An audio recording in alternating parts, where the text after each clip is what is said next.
ஓம் நம சிவாய. அனைவருக்கும் வணக்கம். எல்லாரும் எப்படி இருக்கீங்க? மகிழ்ச்சியாகவும் ஆனந்தமாகவும் ஆரோக்கியமாகவும் இருப்பீங்கன்ற நம்பிக்கையோட இன்னைக்கு அருமையான கதையை கேட்கலாம் வாங்க. முன்னொரு காலத்துல குருகுலத்துல குரு பாடம் எடுத்து கொண்டிருந்தாரு.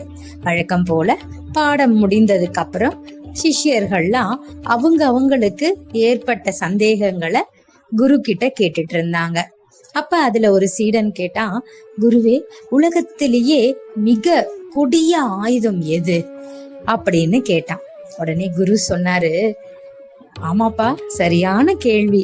உலகத்துல எத்தனையோ விதமான ஆயுதம் இருக்கு இல்லையா?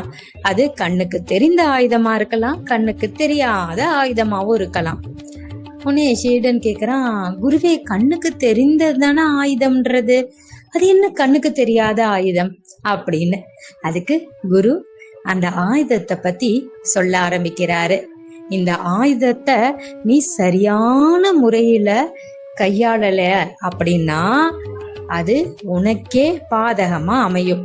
அத சரியான முறையில காட்டி அத சரியான முறையில நீ கையாண்டனா அது மாதிரி உனக்கு சிறந்த கருவி, உன்னை பாதுகாக்க கூடியது, உன்னோட வெற்றிக்கு உதவக்கூடியது எதுவுமே இல்லை அப்படின்னு சொல்றாரு. இன்னும் அந்த சீடனுக்கு சரியா புரியல, மற்ற சீடர்களுக்கும். உடனே குரு பார்வையிலேயே புரிந்து கொண்டு அவர் கதையை சொல்ல தொடங்குகிறார். முன்பொரு காலத்துல சித்திரசேனா அப்படின்ற ஒரு கோபக்கார அரசன் இருந்தாரு. அவருடைய மலர் குவளைகள்னா அவருக்கு ரொம்ப பிடிக்கும். அவருடைய அரண்மனையில பாத்தீங்கன்னா நிறைய அழகான மலர் குவளைகளை சேகரித்து வைத்திருந்தாரு. அதை எல்லாத்தையும் பாதுகாக்கிறதுக்காகவும் சுத்தம் செய்யறதுக்காகவும் ஒரு இளைஞனை நியமித்தாரு. அது மட்டுமல்ல, அந்த குவளைகளுக்கு ஏதாவது பாதிப்பு ஏற்பட்டா அவனுக்கு தண்டனை கிடைக்கும் எனவும் சொல்லி இருந்தாரு. ஒரு நாள் அந்த இளைஞன் குவளைகளை துணிய வைத்து சுத்தம் செய்து கொண்டிருக்கும் போது திடீர்னு அவனோட கை தவறி அந்த குவளை கீழே விழுந்து சுக்கு நூறாக உடைந்து விட்டது. அந்த சத்தத்தை கேட்ட மகாராஜா உடனே அந்த இடத்துக்கு விரைந்து சென்றாரு. அதுக்கப்புறமா அவர் அந்த இளைஞனிடம், நீ என்ன பண்ணி வச்சிருக்க? என்னுடைய விலை உயர்ந்த பொருளை இப்படி உடைச்சிட்டியே, இதற்கு கண்டிப்பா உனக்கு தண்டனை உண்டு, இவனை தூக்கில போடுங்க என்று ஆவேசமாக கத்தினாரு. உடனே அந்த இளைஞன் மகாராஜாவிடம், தயவு செய்து என்ன மன்னிச்சிடுங்க ராஜா, என்னோட கை தவறிதான் அந்த குவளை கீழே விழுந்தது என்று மன்னிப்பு கேட்டான். ஆனா மகாராஜா அவன் பேச்சுக்கு செவி சாய்க்கவே இல்லை. அந்த இளைஞனிடம் மகாராஜா, உன்னோட கடைசி ஆசை என்னன்னு சொல்லு, அதை நிறைவேற்றுறேன் என்று கேட்டாரு. அதற்கு அந்த இளைஞன், மகாராஜா, எனக்கு ஒரே ஒரு கோரிக்கை தான் உள்ளது. நான் இறக்குறதுக்கு முன்னாடி இந்த கோட்டையில உள்ள எல்லா குவளைகளையும் பார்க்க வேண்டும் என்று கேட்டாரு. மகாராஜாவும் தன்னோட சிப்பாய்களை உடனே அனுப்பி எல்லா குவளைகளையும் கொண்டு வாங்க அப்படின்னு கட்டளையிட்டாரு. சிப்பாய்களும் எல்லா குவளைகளையும் கொண்டு வந்தாங்க. மகாராஜா அந்த இளைஞனிடம், எல்லா குவளையும் நல்லா பாத்துக்கோ, இனிமே உனக்கு இந்த வாய்ப்பு கிடைக்க போறதில்ல என்று கூறி சிரித்தாரு. அந்த இளைஞன் எல்லா குவளைகளையும் பார்த்தான். கிட்ட போய் பார்த்துட்டு எடுத்து ஒண்ணு ஒன்னா கீழே போட்டு உடைத்து விட்டான். இன்னும் மகாராஜாக்கு பயங்கர கோபம் வந்துருச்சு. இளைஞனே, நீ என்ன செய்து கொண்டிருக்கிறாய் என்று கேட்டாரு. அதற்கு அந்த இளைஞன், நான் இன்னொருவரோட உயிரை காப்பாற்றி உள்ளேன் என்று பதில் சொன்னான். உடனே மகாராஜா, என்ன கூறுகிறாய் என்று கேட்டார். அவன் சொன்னான், ஆமா மகாராஜா, எப்படியும் என்ன தூக்கில போட்டதுக்கு பிறகு இன்னொருத்தர இந்த குவளைகளை பார்க்க ஏற்பாடு செய்வீங்க. இந்த குவளையோ மண்ணுனால ஆனது. அப்ப அவன் கையில இருந்தும் ஏதாவது ஒரு குவளை கீழே விழுந்து உடைய வாய்ப்பு இருக்கு. அப்படி உடைந்ததுன்னா அவனை மீண்டும் தூக்கிலிட போறீங்க. எனவேதான் நான் ஒருவரோட உயிரை காப்பாற்றி இருக்கிறேன் என்று கூறினேன் என்றான் அந்த இளைஞன். இதை கேட்ட மகாராஜா மிகவும் ஆச்சரியம் அடைந்து தன்னோட தவறை உணர்ந்தாரு. உணர்ந்தது மட்டும் இல்லாம, உன்னுடைய பதில் எனக்கு மிகவும் பிடித்துள்ளது. உன்னை நான் மன்னித்து விட்டேன். அது மட்டும் இல்லாம இப்படி மற்றவர்களுக்காக யோசிக்கிற பத்தியா, நீ கண்டிப்பா என்னோட அரசவையில ஒரு முக்கியமான பதவியில இருக்கணும். என்னுடைய அரசியவையில உனக்கு ஒரு முக்கிய பதவிய கொடுக்க உள்ளேன் என்று கூறினார். இப்படியே காலங்கள் சென்று கொண்டிருந்தது. மகாராஜாவும் கோபத்தை கொஞ்சம் குறைத்து நிதானமா கையாண்டு மகிழ்ச்சியோட வாழ்ந்து வந்தாரு.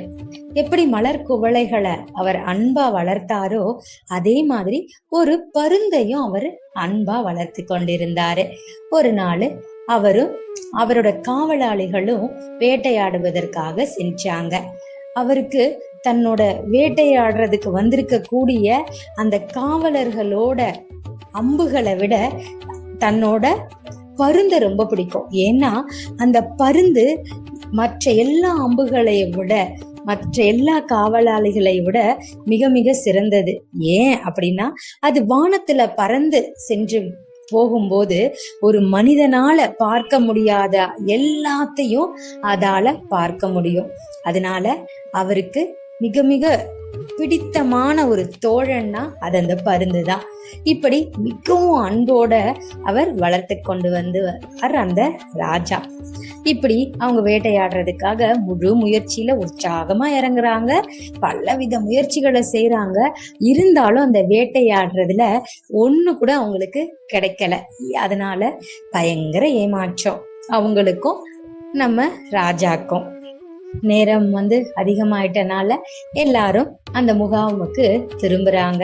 எல்லாருக்கும் மிக வருத்தம். என்னடா இது, இவ்வளவு முயற்சி பண்ணோம், நமக்கு ஒண்ணு கூட கிடைக்கலையே வேட்டையாடுறதுல, என்ன இப்படி ஆயிடுச்சு, வேட்டையாடுவதற்கு ஒண்ணு கூட நம்ம கல்ல படலையே இப்படின்னு எல்லாரும் புலம்பிட்டு ரொம்ப வருத்தப்பட்டுட்டு இருந்தாங்களாம்.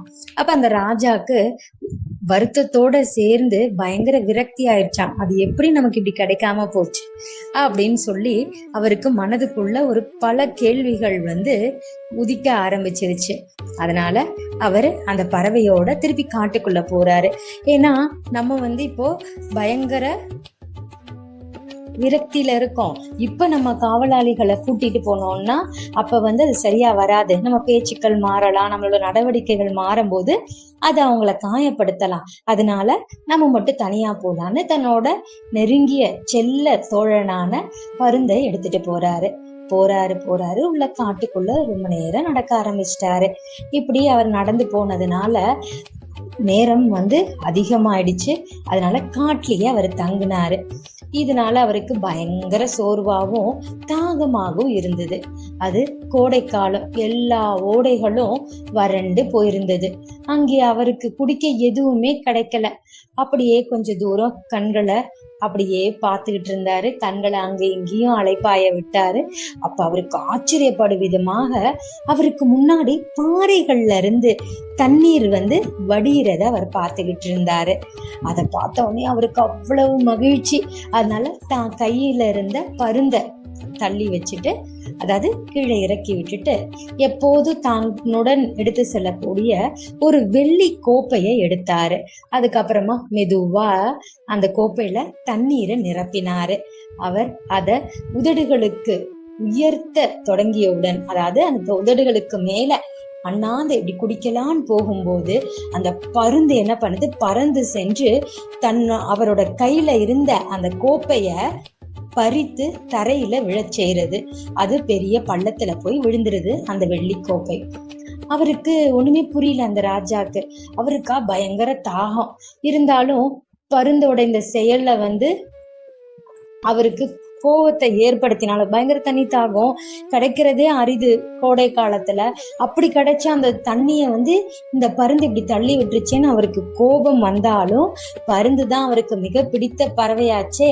அதுவும் இல்லாம கோபத்தை சரியா கையாளணும்னு அவரு கட்டுப்பாட்டுல வச்சிருக்கனால சரி ஏதோ தெரியாம செஞ்சிருச்சு. அது அப்படி இல்ல, அதுக்கு தண்ணி தாகம் போல, அதுக்காக நம்ம கிட்ட இருந்து அது வாங்குற முயற்சியில அது தள்ளி விட்டுருச்சு அப்படின்னு தன்னையத்தானே அவரு சமாதானப்படுத்தி கொண்டு தன்னோட இன்னொரு கோப்பை, அது ஒரு சாதாரண கோப்பை, அதை எடுக்கிறாரு.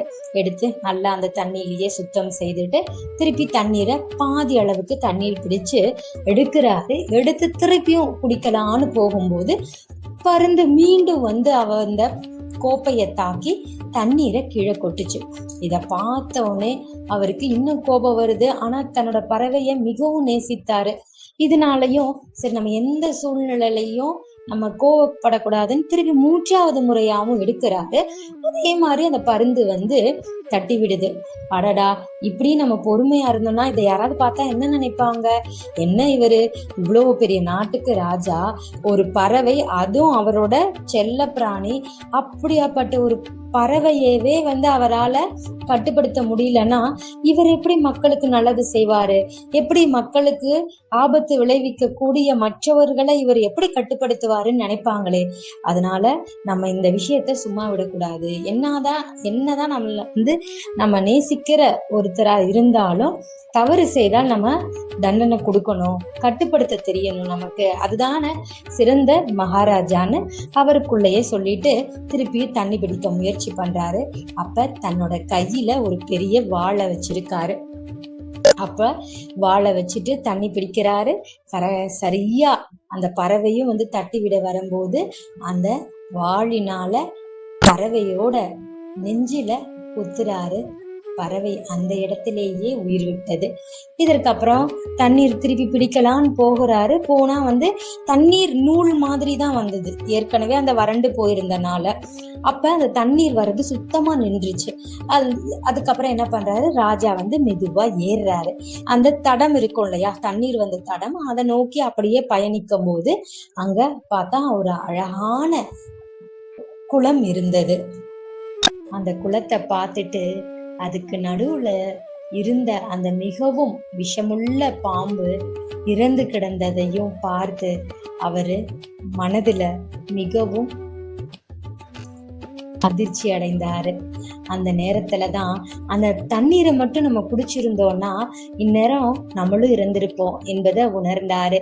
மனம் திரும்பிய ராஜா இறந்த பருந்த கைகள்ல ஏந்தி முகாமுக்கு திரும்பினாரு.